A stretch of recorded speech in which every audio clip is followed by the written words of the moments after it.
Täällä työhyvinvointimessuilla launchataan huomenna keskustelu, eli torstaina aiheesta kannabis ja työelämä. Millä tavalla kannabis näyttäytyy nykypäivän työelämässä vai näyttäytyykö? Että onko tämä sellaista mielikuvaa, joka on syntynyt käytön lisääntymisestä vai onko tässä todellisia tarpeita aiheesta keskustella?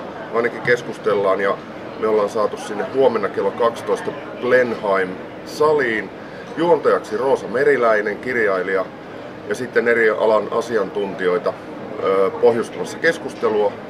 Klinikka-säätiön ylilääkäri Karlo Simojoki, sosiaalipsykiatrian professori Sami Pirkola, työterveyshuollon ihmisiä, työturvallisuuspuolen ihmisiä ja Sakki ry:n edustaja, joka kertoo sitten opiskelijan näkökulmasta.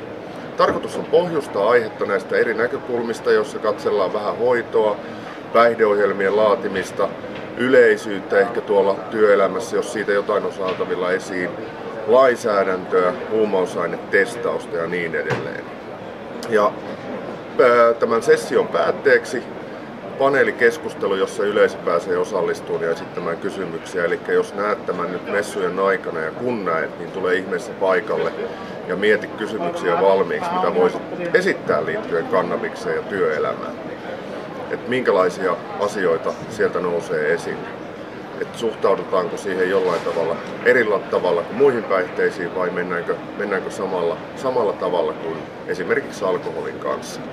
Mutta siitä torstaina työhyvinvointimessuilla lisää Blenheim-salissa kello 12. Tule paikalle.